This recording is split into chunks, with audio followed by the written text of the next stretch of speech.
Bonjour, Gemara de Rosh Hashanah, toujours au chapitre 1, à la page 18b. Alors, on est environ au milieu, à la fin même du milieu, donc on va, si ça passe rapidement, on peut même peut-être tourner la page, mais ça m'étonnera. Alors, la Gemara nous présente ici maintenant un désaccord, on fait la suite directement, hein. Je rappelle, on était en train de discuter d'un verset, et on s'est retrouvé à lire donc une grande braïta, qui essayait d'expliquer au fond à quoi faisaient référence les 4 jeunes cités dans ce verset, un verset du livre d'Ézéchiel, hein, si je me rappelle bien. Et donc, de ce verset, il y avait la citation de jeunes, sans préciser exactement de quel jeune il s'agit, si ce n'est qu'on disait un jeune pendant tel mois, le numéro 4, le mois numéro 5, le mois numéro 7, etc. etc. Bon. Donc il y a eu une discussion pour savoir si les jeûnes qui ont été présentés avaient une date précise ou pas. Certaines versions nous ont expliqué que finalement, en réalité, avant on faisait le jeûne quand on voulait, mais dans le mois qui était cité.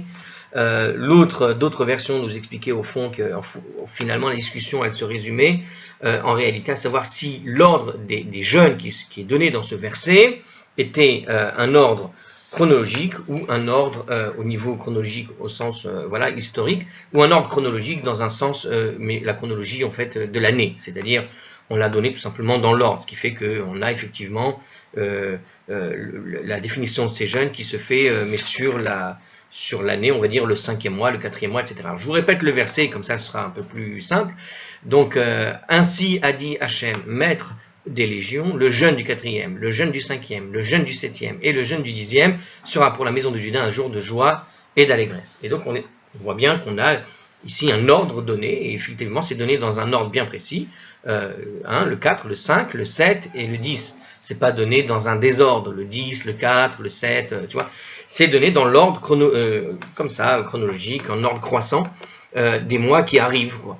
Alors la question qui s'était donc posée, est-ce qu'on a affaire à un ordre chronologique? Est-ce qu'on a affaire à un ordre historique, chronologique au sens donc de l'année? On veut simplement aller croissant dans l'année, sans se poser la question de l'origine des choses. Est-ce que c'est à la fois chronologique et dans l'ordre croissant de l'année, c'est-à-dire que les événements se sont déroulés dans un ordre qui fait que le hasard a voulu que, en même temps, ça se déroule en quelque sorte dans l'année, exactement de cette façon.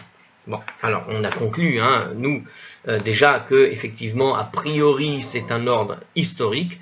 Alors c'est pas l'ordre historique qui a été donné, mais c'était l'ordre simplement tel que ça arrive dans l'année. Donc, en gros, le sujet, c'était voici les jeûnes que vous allez faire cette année. Et puis, comme on a pris en gros cette année-là, entre guillemets, on a donc donné dans l'ordre des mois qui arrivent, les jeûnes qu'il va falloir faire.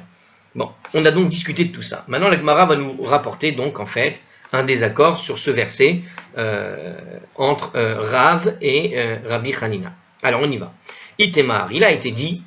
Itemar, ça veut dire il a été dit, mais ça veut dire un peu sous-entendu un désaccord.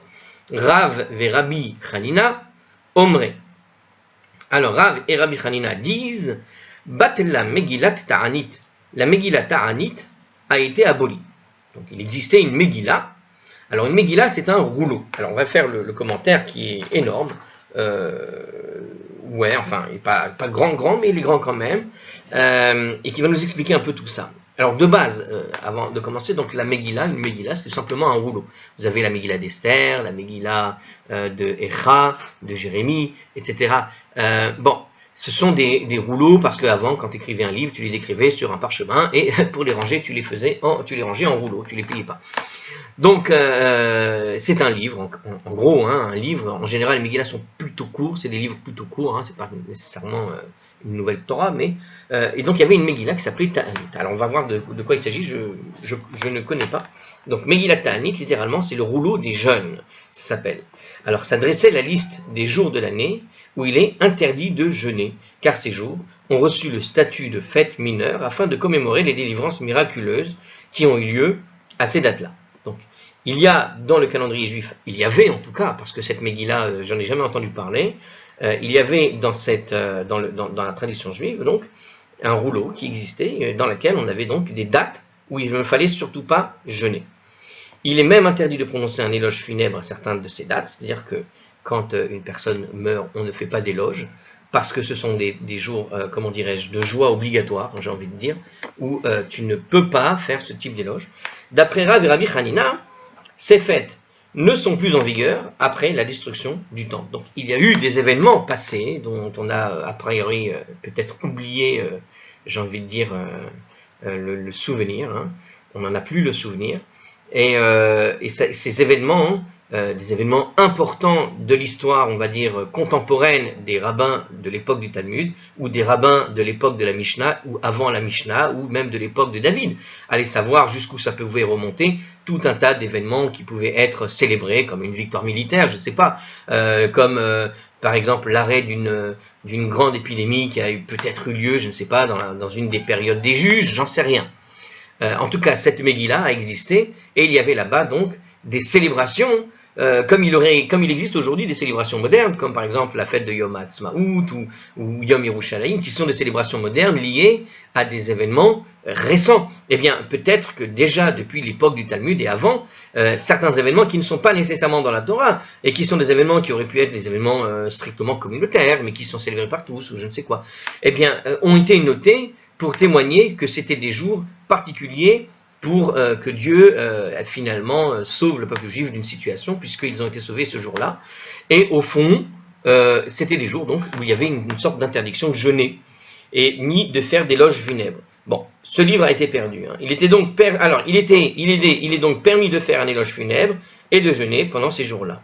Alors aujourd'hui, il est permis de le faire parce que à l'époque c'était interdit, parce que c'était des jours célébrés, de joie, mais avec la destruction du temple, au fond, ces jours ont perdu finalement tout l'intérêt de les fêter. Hein. Donc il y a eu des jours dans le passé qui ont été des jours célébrés par tout le peuple juif à une certaine période, mais avec la destruction du temple, ces jours-là sont passés à la trappe. Donc il n'y avait plus d'intérêt de les fêter, en quelque sorte. Et au fond, du coup, on est revenu dans ces jours-là à l'autorisation finalement de jeûner et donc de faire des éloges funèbres. Alors, nous explique le ArtScroll ici que, alors c'est une explication qui vient de Rashi en même temps, hein, bon c'est mélangé toujours, hein, les explications de ArtScroll. Alors, ce livre est connu sous le nom de Megillah, simplement, rouleau, parce qu'au moment où il a été compilé, il n'y avait aucun ouvrage halachique qui n'était publié en raison de l'interdiction d'écrire les lois orales. D'accord? Donc, il est connu sous le nom de Megillah. Alors, on pourrait estimer, puisque nous, on connaît la seule Megillah qu'on connaît, enfin la plus connue, aujourd'hui, c'est la Megillah d'Esther, qui a été écrite en l'an, on va dire, juste avant la construction du temple, donc vers l'an, en gros, hein, vers un peu avant la fin de la construction du temple, dans la période perse, c'est-à-dire entre moins 586 et moins 516, quelque chose comme ça. Donc c'est à partir de là qu'est née la Megillah d'Esther. Et à partir de là, on connaissait, quand on dit Megillah, tout de suite on fait référence à la Megillah d'Esther. Mais avant la Megillah d'Esther, au fond, il y avait déjà une Megillah qui existait, hein, déjà, et ça s'appelait la Megillah de Ta'anit. Et apparemment, quand on disait est-ce que tu as une Megillah, on ne précisait pas Ta'anit parce que c'était le rouleau qui était connu comme tel. Tu vois, donc quand on disait le rouleau, on faisait référence à ce livre. Donc il n'y avait aucun ouvrage de halakha à l'époque. Alors c'est important parce que du coup, qu'est-ce qu'on apprend ici? On voit que c'est un livre dans lequel il y avait écrit une liste de jours et de célébrations. En gros, c'est une sorte de compilation des jours où tu faisais la fête, tu faisais pas la fête, etc. Bon, donc c'était un livre au fond qui te disait quand on faisait la fête, une sorte de calendrier, j'ai l'impression, une espèce de calendrier permanent puisqu'on utilisait les dates juives et qui permettait de savoir qu'est-ce qu'on faisait, qu'est-ce qu'on célébrait, j'ai l'impression. Hein.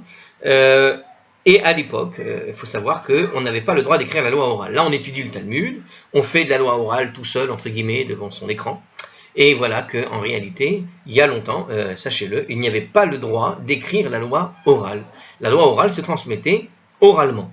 Alors, ça vaut le coup, là, vous l'apprenez de manière orale. Hein. Si vous n'avez pas le texte, c'est parfait, c'est exactement comme ça que ça s'enseignait. Et on écoutait, on réécoutait, et on réécoutait. La diaspora, les guerres avec en Judée et les problèmes qu'il y a eu ensuite avec les persécutions anti-juives font que les Juifs ont été obligés d'inscrire la loi orale sur un écrit, ce qui s'est appelé plus tard la Mishnah. Et puis cette Mishnah a été obligée d'être expliquée parce que chacun y donnait de son interprétation personnelle et ça n'allait pas. Donc il fallait qu'on mette un peu d'ordre dans tout ça avec des gens qui ont obtenu cette loi orale. Hein. C'est pour ça qu'à chaque fois qu'on cite la Gemara, la Braïta, qu'est-ce qu'on dit à chaque fois? On dit par exemple, justement, il a été dit, on a entendu, on dit toujours comme ça, et on cite le rabbin, et parfois on cite le rabbin qui le dit au nom d'un autre rabbin, et parfois on dit le rabbin qui l'a dit au nom d'un rabbin, mais peut-être c'était au nom d'une autre rabbin encore. Donc il y a cette idée donc de transmission qui s'est faite complètement oralement. D'accord? Mais qui a été posée par écrit parce que tout ça allait être perdu complètement. Et c'était un problème. Ça aurait été dommage de perdre toute cette connaissance. Mais il y a peut-être une raison pour laquelle c'était interdit d'écrire les lois orales. Bon, il y a peut-être l'idée de se renouveler, c'est-à-dire de relire le texte et de rétablir les lois.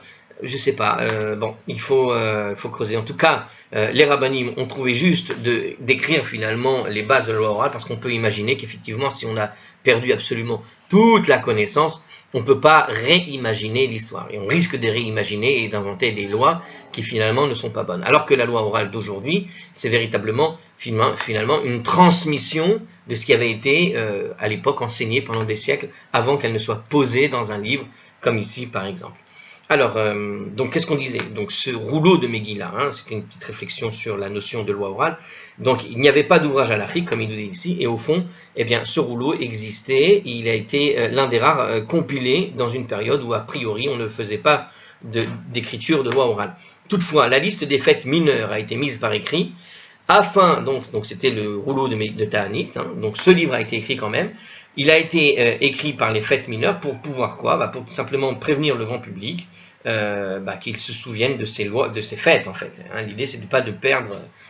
On a toujours besoin d'un calendrier pour pas perdre la notion du temps quand il faut faire et il faut pas faire les choses. D'accord, hein, des fois on se rappelle pas et un calendrier, même les plus grandes fêtes de la Torah, si quelqu'un est très occupé dans son travail, bon, il perd la notion du temps, la notion des jours, hein, ou même quelqu'un qui est affairé à étudier toute la journée, des fois il arrive la veille de Shabbat, mais c'est déjà Shabbat. Hein. Donc on a besoin d'un petit calendrier qui nous rappelle les choses. Donc en gros, c'est une sorte de calendrier qui a été établi, qui s'appelait donc le rouleau de Ta'anit. On l'appelait ça le rouleau, la Megillah. Alors, la Megillah Ta'anit a été écrite par Hanania ben Chizkiya. Alors, il a vécu 100 ans avant la destruction du deuxième temple, ainsi que par ses collègues. Donc, la destruction du temple, c'est en 70, d'accord? Donc, il a vécu vers l'an moins 30, quelque chose comme ça. Des Tanaïm ultérieurs ont ajouté des dates à cet ouvrage, donc d'autres personnalités de la Mishnah, ceux qui ont plus tard sont cités dans la Mishnah, ont aussi participé à la rédaction de ce rouleau particulier. La période durant laquelle Hanania ben Chizkiya a vécu fut relativement paisible. On était sous domination romaine, a priori, mais c'était encore avec des relations tout à fait acceptables avec les Romains. Sa génération était donc plus sensible aux rares tragédies et aux délivrances qui y mettent fin. Donc s'il y avait des tragédies et une délivrance qui y mettent fin, on faisait la fête en fait. C'est-à-dire que, vous savez qu'il existe une mitzvah par exemple, que quand vous avez vécu de manière personnelle quelque chose d'important, de grave, et si vous avez un miracle qui vous a sorti d'une situation, d'un pétrin, il y a par exemple, si vous repassez devant le lieu où vous avez reçu ce pétrin et que vous en avez été sauvé, il y a une bénédiction qui existe, qu'il faut faire pour remercier Dieu du miracle que vous avez pu on va dire, avoir sur ce moment particulier. Bon, alors dans une période où on était relativement dans une période calme, quelque part, eh bien, il y a eu tout un tas d'événements qui ont été fêtés, célébrés, à la suite d'événements qui sont plutôt mineurs quand tu compares avec la destruction du temple, quand tu compares avec la destruction de Jérusalem, quand tu compares avec la guerre qu'il y a eu plus tard avec les Romains. Mais dans une période où on était plutôt en paix, la moindre petite, comment dirais-je, le moindre soubresaut au point de vue d'un danger particulier sur une communauté ou sur une maladie qui pourrait survenir, une épidémie ou un problème même météorologique, je te dirais, une tornade qui s'est abattue, puis finalement l'année d'après on a réussi à profiter quand même de la récolte. Enfin ce genre de choses, ce genre de choses pouvait être compilé, j'ai l'impression, puisque justement c'était une période paisible. Donc dès qu'il y avait la moindre petite galère, on faisait une célébration pour célébrer toutes les fois où la galère a pris fin. Bon. Donc, ils étaient sensibles à ce genre de choses-là. Les générations ultérieures ont donc été accablées de difficultés et ils sont devenus insensibles. C'est-à-dire que si tu me célèbres, par exemple, effectivement, l'anniversaire de ce tremblement de terre où il n'y a pas eu de victimes, par exemple, imaginez un grand tremblement de terre qui aurait pu avoir lieu à Jérusalem avant la destruction du temple. On est dans une période, je sais pas moi, 100, 150 ans avant la destruction du temple, et il y a eu ce genre de problème-là. Bon, on peut célébrer effectivement le fait qu'il n'y ait pas de victimes, par exemple. D'accord? Mais au fond, quand arrive la guerre avec les Romains et des millions quasiment de morts à la suite de tous les problèmes que ça a entraîné, évidemment, un petit tremblement de terre, ça fait pas grand-chose devant la situation. Donc, à partir du moment où il y a eu des tragédies tellement graves à la fin, que du coup, les choses qui se sont déroulées dans cette période qui était plutôt paisible sont passées à la trappe. Hein, on n'y a plus pensé, hein, je vous traduis avec des mots plus modernes ce qui est écrit. Elles n'ont donc pas pleinement apprécié les délivrances qui ont été mis un terme à leur malheur. Bon, donc petite délivrance, mais quand on sait ce qui s'est passé 30 ans, 50 ans, 70 ans plus tard, à quoi bon faire la fête? Alors on continue. Alors, je reprends juste en bas de la page. Donc, les éditions de Megillat Ta'anit que nous possédons comportent en fait 35 dates, tout simplement. Donc, c'est pas très grand en réalité. Mais il est clair que certaines de ces dates ont été ajoutées plus tard, comme nous l'avons mentionné, donc, comme je vous l'ai dit d'ailleurs tout à l'heure dans le commentaire, c'était issu du commentaire. Selon les nombreux rishonim, seuls les jeûnes personnels sont autorisés pendant ces jours-là. Les jours publics, les jeûnes publics, eux, ne sont toujours pas permis. Donc, c'est des jours précis où il ne fallait pas faire de jeûne public, mais des jeûnes personnels, c'était possible. Sauf que, justement, c'est ce qu'on va apprendre, voilà que certains de ces jours-là vont du coup servir à des jeûnes, et on va le comprendre au fond, parce qu'on parle de quel jeûne maintenant, on va parler des jeûnes de la destruction du temple, qui rappellent des événements éminemment tragiques pour l'ensemble du peuple juif. Donc peut-être c'est pour ça qu'on va certainement expliquer qu'ils ont pris le dessus sur des jeûnes qui étaient sur des jours de joie qui au final... la joie s'est effacée devant la destruction. Alors on y va. Donc il a été dit, je répète, hein, maintenant vous savez de quoi on parle, la Megillat Ta'anit, une Megillah particulière, 35 dates, c'est pas très grand. Alors Rabbi Hanina nous disent que c'est en contradiction donc avec que la Megillah de Ta'anit a été abolie. C'est-à-dire que toutes ces dates où il y avait des jours de joie et auxquels faisait référence cette Megillah, ces jours de joie ont été abolis. Mais Rabbi Yochanan, alors en hébreu, Rabbi Yochanan et Rabbi Yoshua ben Levi, Omre, lo batla Megillat Ta'anit. Alors en fait, Rabbi Yochanan et Rabbi Yoshua ben Levi, eux ils disent que la Megillat Ta'anit n'a pas été abolie. Donc certains ils disent qu'elle a été abolie, et d'autres disent que non, elle n'a pas été abolie. Alors Gemara explique d'où vient le raisonnement de Rav et Rabbi Hanina. Alors Rav et Rabbi Hanina nous disent que la Megillah de Ta'anit a été abolie. Rav et Rabbi Hanina omre batla Megillah Ta'anit, Arika Amar. Car voici ce que dit le verset, qui a été cité. Donc dans notre verset, qu'est-ce qu'il y a écrit donc le verset qu'on a cité au début, qui vient de Ézéchiel. Qu'est-ce qu'il dit ici là-bas donc? Arika Amar, voici ce qu'il voulait dire. Bisman sheyesh shalom yiyu lesason ul simcha. À une époque où il y a la paix, les jours de jeûne cités précédemment seront des jours de joie et d'allégresse. Donc, les jours de jeûne qui sont cités dans ce passage qu'on a cité au début de la vidéo, d'accord, le jeûne du 4e, le jeûne du 5e, le jeûne du 7e, le jeûne, etc., seront des jours de joie et d'allégresse, mais quand? Eh bien, quand ce seront des jours où il y aura la paix. Sous-entendu, comme à l'époque où il y avait la paix, à l'époque de Chizkiyahu, comme on a dit qu'il s'appelait, celui qui a écrit le livre, c'était là, comment j'ai dit qu'il s'appelait, de Hanania ben Yechizkiya, qui a écrit le livre de Ta'anit, donc la Megillah de Ta'anit. Alors, Rav et Rabbi Hanina donc, nous disent qu'elle a été abolie, et donc, alors par contre, En Shalom, Som, et s'il n'y a pas la paix, alors ce seront des jeûnes. Donc, en réalité, donc, ces jours de jeûnes qui ont été établis à l'époque de la destruction du temple, après la destruction du temple, en fait, c'était des jours de jeûne, qui n'étaient pas du tout des jours de tristesse, mais plutôt des jours de joie.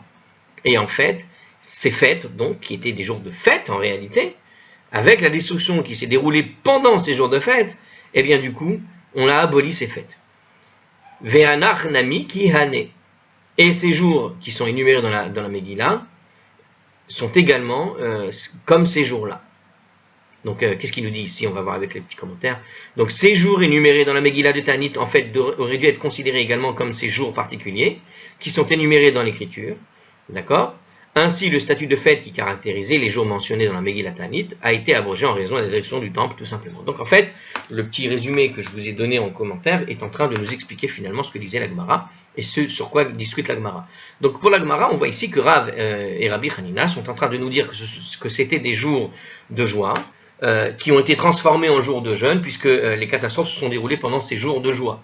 Et devant la destruction, au fond, eh bien, la joie qui émanait de ces jours qui se trouvaient dans le livre de Ta'anit ont été tout simplement annulés. Et ce n'étaient pas des jours, attention, ce ne sont pas des jours qui sont liés à la Torah elle-même, mais c'était des jours de joie à cause d'événements donc, qui se sont déroulés pendant une période de paix. Et donc, si une période de paix revient un jour, eh bien, on pourra retrouver finalement la joie de ces jours. Mais, et c'est ce que voulait nous dire en fait le prophète dans ce verset qu'on a cité, c'est qu'au fond, tant que ces jours de joie ne sont pas revenus, tant que la paix n'est pas revenue, ce ne seront pas des jours de joie, plutôt. C'est comme ça qu'il fallait le dire. Alors, la Gemara explique le raisonnement de Rabbi Yochanan et Rabbi Yoshua ben Levi. Alors, Rabbi Yoshua et Rabbi Yochanan ben Levi, Rabbi Yochanan et Rabbi Yoshua ben Levi nous disent que ces jours de joie, donc, n'étaient pas abolis, ne sont pas abolis. En hébreu, voilà, c'est ce qu'il nous dit. Rabbi Yochanan et Rabbi Yoshua ben Levi omre lobat la Megillat Ta'anit. Donc, la Megillat Ta'anit n'a pas été abolie pour eux. Hanehu detalinahu rachamana bebinyan bet hamikdash. Car ce ne sont pas en fait ces jours-là qui sont énumérés, d'accord, dans l'écriture, que le miséricordieux, bon Dieu, a fait dépendre de la construction du Saint-Temple. Mais ces jours qui sont mentionnés dans la Megillat Ta'anit, aval heinar kid kayame kayame, mais ces jours donc qui sont mentionnés existent en fait comme ils ont toujours existé, c'est-à-dire qu'en réalité ils sont toujours là. Donc ce que nous dit en fait Rabbi Yochanan et Rabbi Yoshua, c'est que lorsque le prophète nous a donné ces jours de jeûne, le jour du 4e, le jeûne du 4e, le jeûne du 5e, etc., il n'a pas précisé exactement la date, mais en réalité, ce sont des jours, en réalité, qui sont particuliers, et ce sont des jours dans lesquels Dieu fait dépendre la reconstruction un jour du temple. C'est-à-dire que quand Zacharie nous a donné ces jeûnes, d'accord ? Voilà ce qu'il nous dit le commentaire. Les jours énumérés dans Zacharie ont été institués initialement à titre de jeûne à cause des événements, évidemment, liés à la destruction du temple. Lorsque le temple a été reconstruit, ces jours ont été transformés en jours de joie. Donc, même à l'époque du deuxième temple, ces jours sont revenus dans leur idée de jour de joie.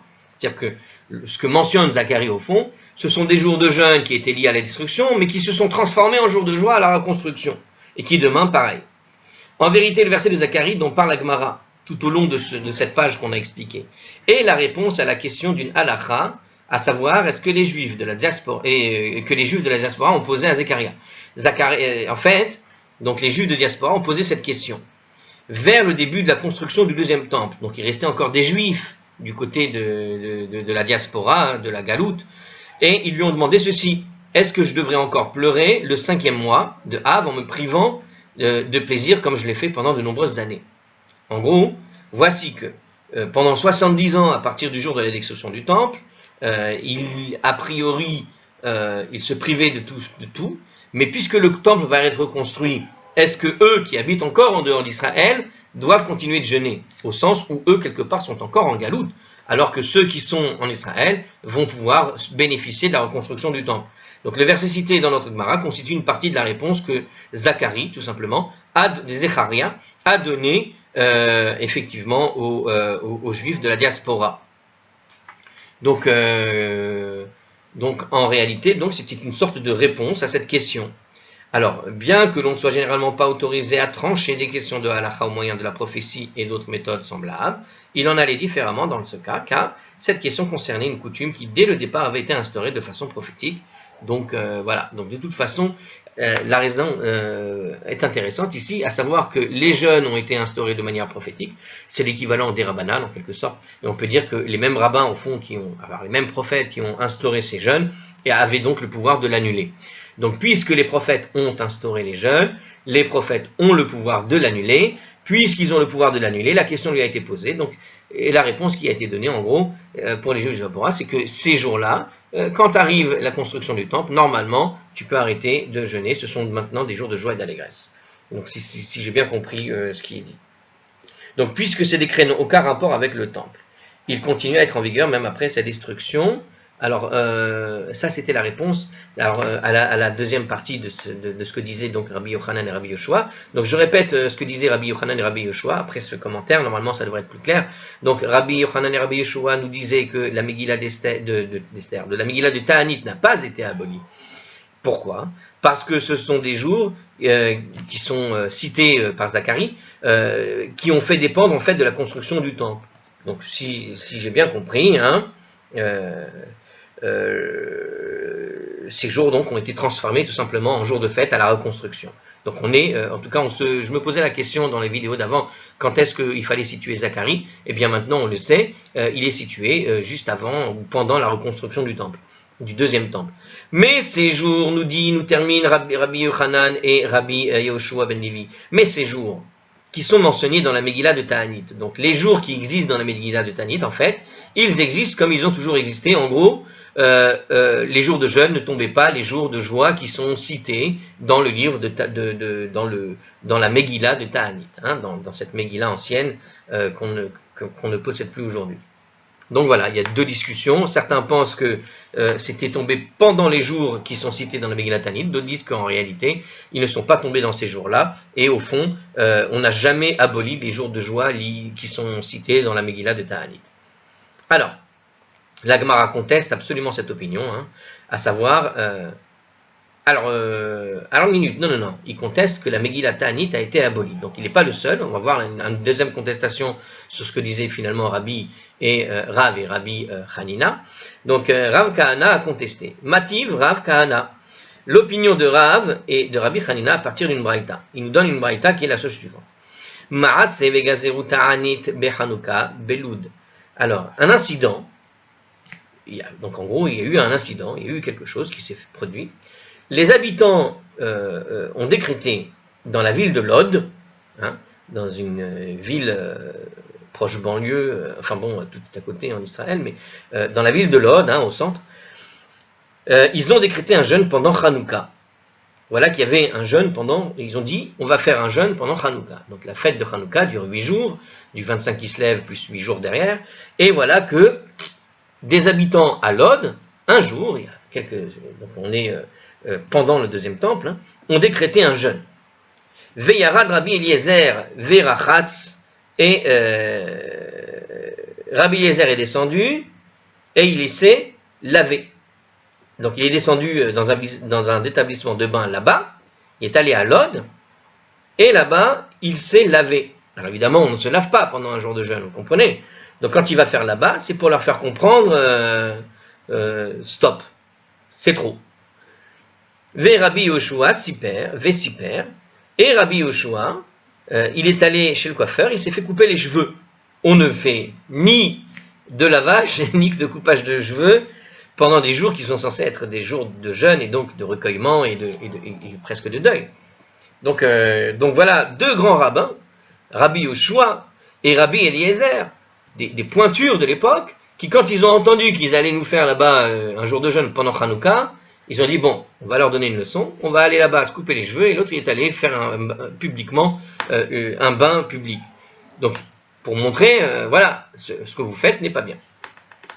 Alors, ils ont agi de la sorte afin de montrer donc publiquement que le jour de jeûne n'était pas en vigueur, malgré le décret émis par les habitants de la ville. D'ordinaire, hein, je dis le commentaire, d'ordinaire, il est interdit de soigner son apparence pendant le jour de jeûne, en se lavant ou en se faisant couper les cheveux en public. Ils ont indiqué aux gens de Lod que personne n'était tenu d'observer les restrictions et entrer à un jour de jeûne. Voilà. Alors, Rabbi Eliezer, voilà, on a dit le commentaire, ce qui valait pas le coup, puisque je l'ai dit naturellement, enfin bref. Rabbi Eliezer, Rabbi Yoshua nous ont dit, pardon, alors il continue, Ve'amrou lahem, et on leur a répondu, pardon, et ils ont dit, à ceux qui avaient jeûné, hein, en gros, Se'u ve'itaranu alma she'hit anitem, sortez et jeûnez, parce que vous avez jeûné. Ça veut dire quoi? Ça veut dire que vous avez fait une bêtise, nous dit ici le commentaire, hein, de jeûner pendant Hanouka. Hanouka est une période de joie, et vous avez sali en quelque sorte Hanouka, ce moment de joie, en jeûnant pendant Hanouka. Alors, après Hanouka, vous allez sortir et vous allez jeûner pour ce que vous avez fait. parce que vous devez vous repentir de cette faute d'avoir jeûné pendant Hanouka, justement. Alors ici, ils nous disent que Rabbi Yehoshua et Rabbi Eliezer ont vécu, en fait, après la destruction du temple. C'est-à-dire qu'ils ont vécu la destruction du temple, ils l'ont vu, et ils ont vécu après. Ils étaient tous les deux les disciples de Rabbi Yochanan ben Zakkai, ce dernier qui a vu donc la destruction du temple. Alors est-ce que ça veut dire que eux ils ont vu ou pas? Ou est-ce qu'ils ont juste vécu après? Je ne sais pas, j'ai un doute. Parce que Rabbi Yochanan ben Zakkai était très vieux quand il y a eu le problème avec les zélotes à l'intérieur de la ville qui voulaient le tuer, parce qu'il a essayé de négocier au moins de sauver la Torah auprès de Vespasien, donc l'empereur romain Vespasien. Et Rabbi Yochanan ben Zakkai, qu'est-ce qu'il a fait? Il est sorti. Alors justement, il se passait une situation, c'est qu'ils ont fait croire à sa mort. Donc pour faire croire à sa mort, je me rappelle l'histoire, bon, ils ont mis des animaux morts à l'intérieur de sa chambre pour faire croire qu'il y avait une odeur donc de cadavre, et il était là sans bouger en faisant le mort. Et il voulait le faire sortir de la ville. Et pourquoi il ne pouvait pas sortir de la ville à l'époque?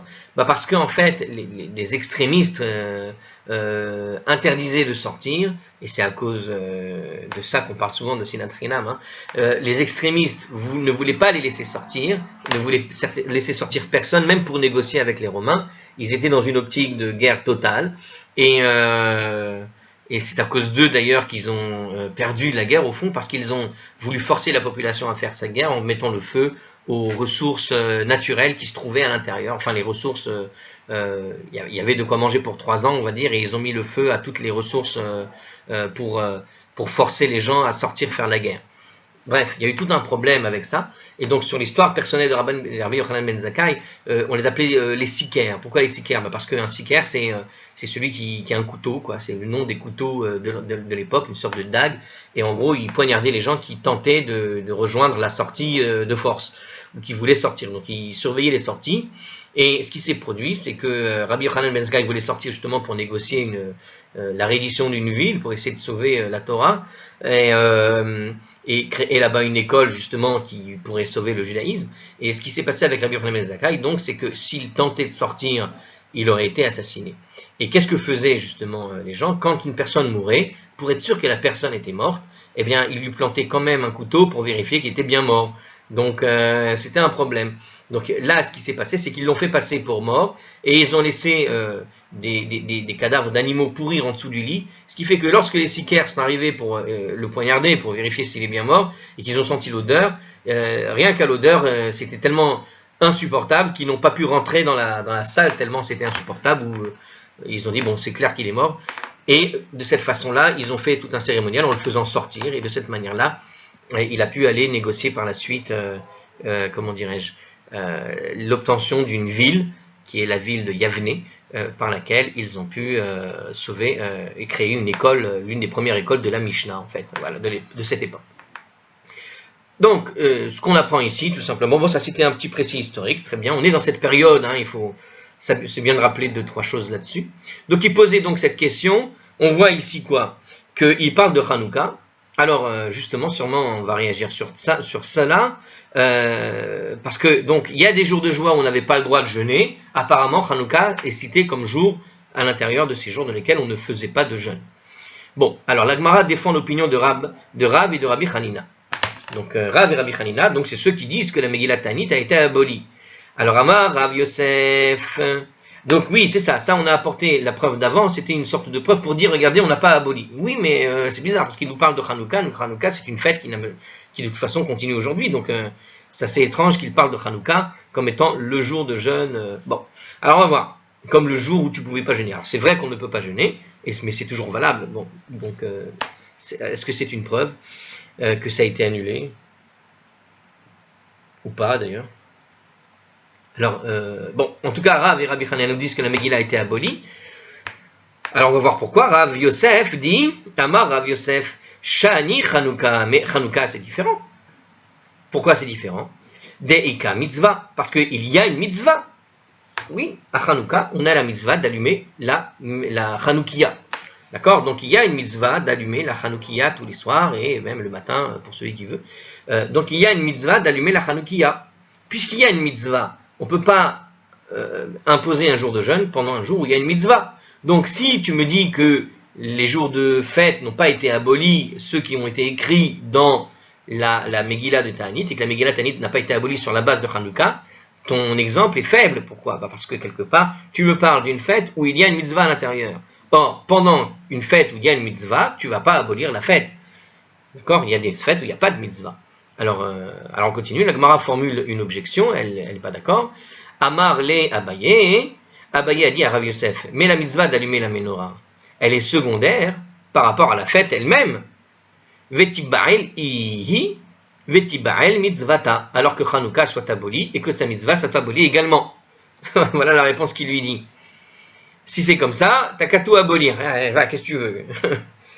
Donc, l'objection d'Abaye paraît bizarre, nous dit le commentateur. C'est vrai que c'est bizarre. Alors, attendez. Une minute. La Gemara formule une objection. Alors, pardon, celui qui dit ça, c'est Abaye en vérité. Abaye nous répond à Rav Yosef, t'as qu'à abolir Hanouka entièrement et que sa mitzvah aussi soit Hanouka, soit abolie. Ah, pourquoi il lui dit ça? Parce que si tu dis que le traité Ta'anit, sans réfléchir, on va voir si c'est ça la réponse, mais en gros, si tu dis que le traité Ta'anit, il a été aboli, puisque Rav Yosef défend l'opinion de Rav et de Rabbi Hanina qui disent que le traité, le Megillah de Ta'anit n'a pas été aboli. A été aboli. Mais si le traité la Megillah de Ta'anit a été aboli, et que dans la Megillah de Ta'anit on te parle de la fête de Hanouka, eh bien, puisque tu penses, Rav Yosef, que ce traité n'est pas aboli, et tu me dis que Hanouka c'est différent à cause d'une histoire de menorah à allumer, d'une mitzvah à faire, mais puisque tu penses que le traité de Ta'anit a été, que la Megillah de Ta'anit a été abolie, eh bien dans ce cas, abolie aussi carrément Hanouka et sa mitzvah avec. Puisque tu me dis que c'est pas une preuve, eh bien, puisque tu penses que c'est aboli, pourquoi t'abolis par Hanouka? Hanouka est écrit dans Ta'anit, dans ce Megillah de Ta'anit. Je confonds parce qu'il y a dans la Gemara, il y a une Megillah qui s'appelle le traité de Ta'anit. C'est pour ça que de temps en temps je dis traité, de temps en temps je dis Megillah. On parle ici de la Megillah de Ta'anit, une vieille Megillah dont on n'a pas entendu parler depuis longtemps. La Gemara formule une objection. Je l'ai déjà dit. La Gemara corrige la réponse. Rav Yosef, en fait, il a dit Shani Hanouka. Hanouka est différent parce que le miracle démis par Sam Nissa, parce que le miracle a été répandu énormément. Et ici, ils traduisent plus ou moins grâce aux mitzvot qui sont dedans. C'est pourquoi il paraît malséant d'abolir la fête de Hanouka. C'est un miracle qui a été tellement répandu partout, que tout le monde le fait, que c'est complètement différent. C'est un jour particulier qui n'est pas à mettre au même compte que les autres petites fêtes mineures. Donc c'est pas une fête mineure, c'est ça ce qu'il veut dire ici, en gros. Quand il dit répandu, démis par Sam Nissa, c'est-à-dire que le miracle est parfait et a été complètement répandu, sous-entendu que la grandeur de la fête n'est pas à comparer avec les petites fêtes qui seraient citées dans les autres cas de ce traité, de cette Megillah. Oh, zut. Bon, alors on va quand même voir le commentaire, ce qu'ils nous en dit. Alors d'abord, l'objection d'Abaye paraissait bizarre. En effet, il est difficile d'imaginer que la mitzvah rabbinique de l'allumage et de la menorah de Hanouka soit abolie d'un seul coup après 2 siècles d'observance. Donc pourquoi il dit comme ça? Alors, le Avodat David, moi j'ai donné une réponse, on va voir ce qu'il dit encore. Le Avodat David signale que Rashi ne dit pas explicitement ici que la mitzvah en question est l'allumage de la menorah. En conséquence, il propose en fait l'explication suivante. Abaye fait référence à une autre mitzvah, celle de Hallel Vehoda'a, les louanges de remerciement que l'on accomplit en ajoutant les passages particuliers de la prière. Donc c'est pas ce que il explique ici d'une manière différente. Donc quand Abaye te dit qu'ils ont qu'à abolir, c'est pas qu'il faut abolir tout Hanouka, etc. C'est que dans Hanouka on fait des louanges, mais à ce moment-là, puisque c'est trop mineur pour toi et que c'est pas important, t'as qu'à ne pas faire de louanges puisque c'est comme ça. Bon. Alors ensuite, petit 36, enfin le commentaire dernier sur ce tout-là. Donc qu'est-ce qu'il nous dit à propos du miracle de Hanouka? Donc il a dit que c'est différent parce qu'à Hanouka, le miracle est répandu. Qu'est-ce que ça veut dire? Tous les Juifs connaissent bien la fête de Hanouka parce qu'ils ont accompli ces mitzvot et l'ont observé comme s'il s'agissait d'une mitzvah de la Torah. Donc ce serait inconvenant d'abolir une fête dont l'observance est aussi répandue que cela. Donc voilà, Hanouka, elle est différente. Sa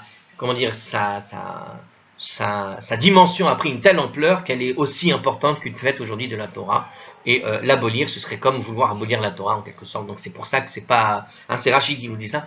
C'est pour ça que c'est pas le même niveau. Donc on peut pas prendre Hanouka comme exemple particulier. C'est différent. Ça peut pas être servi pour expliquer si la Megillah de Tanit est abolie ou pas abolie.